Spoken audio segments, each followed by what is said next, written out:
इस बार राजनाथ जी एक और फैक्टर देखा गया है जिसकी काफ़ी चर्चा है, वो है प्रशांत किशोर फैक्टर। लोग कह रहे हैं इस बार ये ट्रायंगुलर फाइट है। एक इन्होंने प्रशांत किशोर जी ने अपनी नई पार्टी जनसुराज बनाई, पिछले 3 साल से बिहार में वो गांव-गांव जा रहे हैं, अपनी बात कह रहे हैं।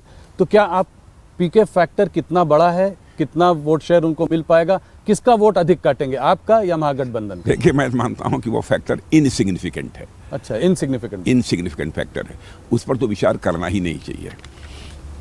देखिए, लंबे समय तक अपने मतों का प्रयोग करते करते अब इस देश की जनता राजनीतिक दृष्टि से काफ़ी जागरूक हो चुकी है। अब इस बात को अच्छी तरह समझती है कि कौन वोट काटने के लिए खड़ा है और कौन सरकार बनाने के लिए खड़ा है। इस आधार पर अपने मतों का फैसला करती है वो। तो आप मानते हैं कि वो सिर्फ महज वोट काटने के लिए खड़े हैं, ऐसा जनता समझती है? हाँ, जनता समझती है। माने वो जानती है कि इनको शायद ही एक भी सीट नहीं प्राप्त होगी। लोग ये मानकर चल रहे हैं बिहार में, जो हमारी बातचीत हुई है। मैं अपने आकलन के आधार पर बता रहा हूँ। जहां आपने एक तरफ जीविका दीदी की बात करी, उसको एक गेम चेंजर स्कीम की तरह आप लेकर आए, तेजस्वी जी ने हर घर में एक गवर्नमेंट जॉब देने की बात की। आप लोगों ने, आप तमाम नेताओं ने खिल्ली भी उड़ाई, कहा कि ये कैसे स्वाभाविक है, ये कैसे होगा, 2 करोड़ फैमिली में 2 करोड़ जॉब कैसे देंगे, इतना पैसा कहाँ से आएगा। उसके बाद आपकी पार्टी ने खुद 1 करोड़ जॉब देने की बात कर डाली, ये कैसे? देखिए, ऐसा है ना कि लगभग हर परिवार में जो उन्होंने वो रोजगार देने की बात ये कही है, मैंने नौकरी देने की यह बात कही है, वो मुझे लगता है किसी भी सूरत में संभव नहीं है। और सरकारी नौकरी देने की बात कही है। हम लोगों ने जॉब देने की बात की है। जहाँ सरकारी नौकरी आवश्यक होगी, सरकारी नौकरी भी देंगे, लेकिन उनके हाथों के लिए कोई ना कोई काम मिले ताकि वह अपनी जीविका ठीक तरीके से चला सके।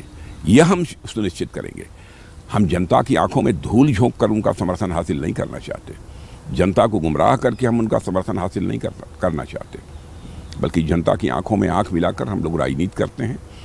और किसी भी सूरत में हम अपने कृति और कथन, वर्ड्स और डीड्स में अंतर लाकर क्राइसिस ऑफ क्रेडिबिलिटी यानी विश्वसनीयता का संकट राजनीति में पैदा नहीं होने देते हैं। यह पूरी सावधानी हम बरतते हैं। इसलिए जो भी बोलना होता है हम नाप तौल कर ही बोलते हैं। एक और बड़ा सवाल इससे उभर के आता है और वो ये है रेवड़ी कल्चर का सवाल। प्रधानमंत्री ने खुद इसका क्रिटिसिज्म किया है, मगर अगर आज आप देखें तो हर स्टेट में, चाहे वो मध्य प्रदेश हो, चाहे कर्नाटका हो, अब और आज बिहार में जिस तरह के वादे किए जा रहे हैं, ये कैसे संभव है कि इसको कैसे फंड किया जाएगा, रेवेन्यू कहाँ से आएगी? आप लोग भी बिजली मुफ्त प्रॉमिस कर रहे हैं। आपने कहा है 1 करोड़ 40 लाख महिलाओं को आपने ऑलरेडी 10,000 रुपये दे दिया है, कहा है आगे और पैसा देंगे, 2 लाख तक जाने की बात है। तो ये सब पैसा कहाँ से आएगा? देखिए, जो भी हम लोग घोषणाएं करते हैं बहुत सोच समझकर और एक वेल कैलकुलेटेड फिगर ये होती है कि राज्य के विकास के लिए क्या आवश्यक है, क्या आवश्यक नहीं है। इस बात को ध्यान में रखकर ही हम लोग करते हैं। और जो कुछ भी हम घोषणाएं हम लोगों ने अपने चुनावी घोषणा पत्र में की हैं कि हम इतना मुफ्त बिजली देंगे, लोगों को इतनी यूनिट पर फैमिली मुफ्त बिजली देंगे। तो मैं समझता हूं कि उनके आर्थिक हालात को सुधारने के लिए, उनकी परचेजिंग कैपेसिटी को बढ़ाने के लिए, उनकी जिसे कहा जाए कि एक अर्निंग की माने कमाई की क्षमता को बढ़ाने के लिए जितना आवश्यक है वही उसी की हम लोग घोषणा करते हैं, बहुत नाप तौल कर। तो जैसे लाड़की बहना, जो और स्टेट्स में जो स्कीम्स हैं वो डायरेक्ट बेनिफिट ट्रांसफ़र की बात करती हैं। आपकी स्कीम जीविका दीदी जो है वो क्या अलग है? क्या वो एंटरप्रेन्योरशिप की बात करती है?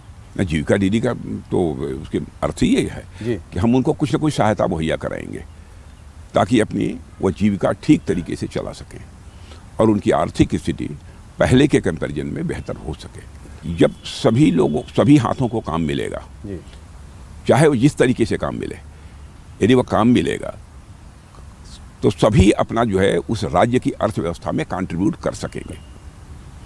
और यह प्रयत्न किसी भी राज्य सरकार को करना चाहिए और किसी भी राजनीतिक पार्टी को अपने घोषणा पत्र जारी करने के पहले इन सब सारे विषयों पर गंभीरतापूर्वक विचार करना चाहिए।